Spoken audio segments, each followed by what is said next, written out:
la maire, chers collègues, chaque année, le débat organisé sur la rentrée scolaire est l'occasion pour votre majorité de s'auto-congratuler sur ses succès chimériques.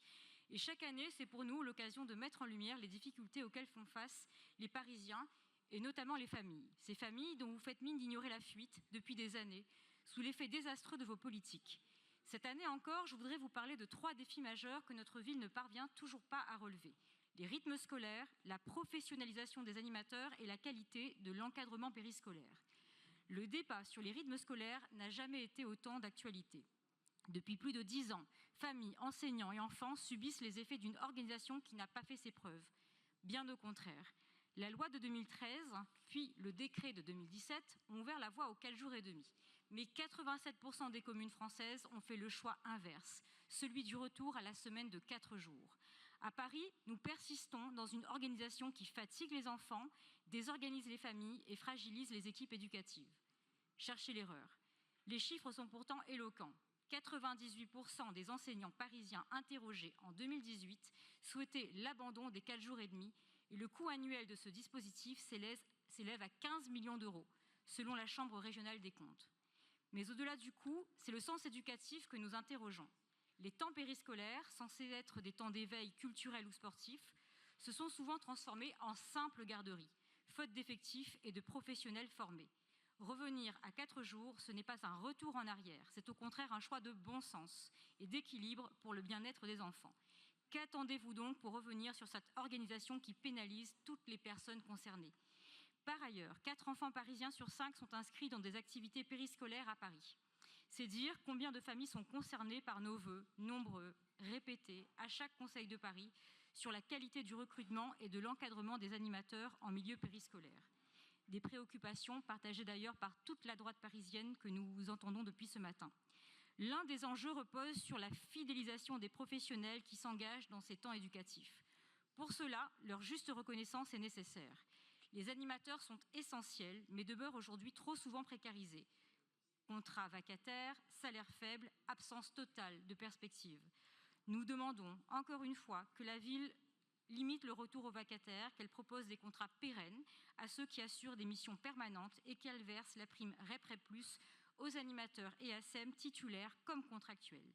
Cette inégalité de traitement avec d'autres agents municipaux travaillant dans les mêmes écoles n'est plus acceptable.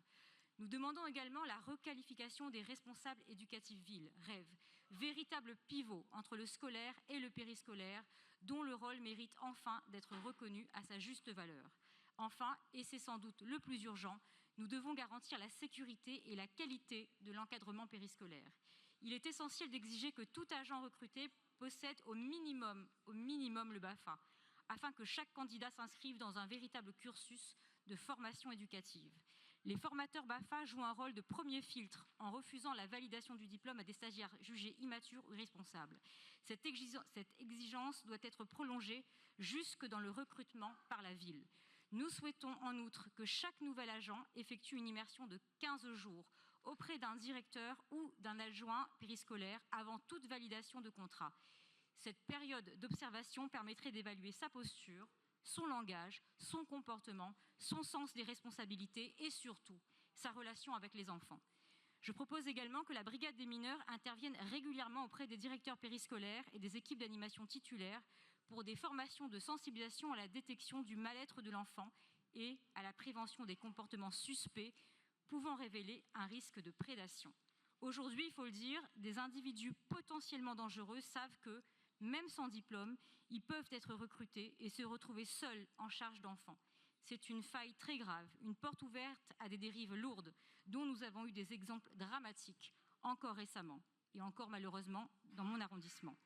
Je salue d'ailleurs la décision de la ville d'imposer la présence d'au moins 2 animateurs pour chaque sortie scolaire quand l'État autorise qu'un seul encadrant sorte avec un groupe d'enfants. C'est une mesure responsable, de bon sens, que nous devons prolonger.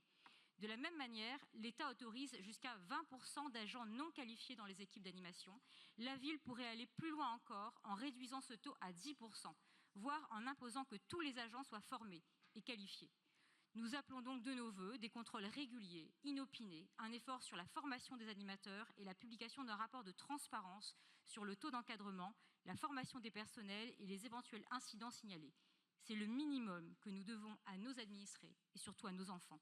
Enfin, je ne pouvais pas intervenir sur la rentrée scolaire sans rappeler, une fois encore, le soutien indéfectible de notre groupe et de toute la droite parisienne au maintien indispensable du régime de décharge des directeurs des écoles parisiennes.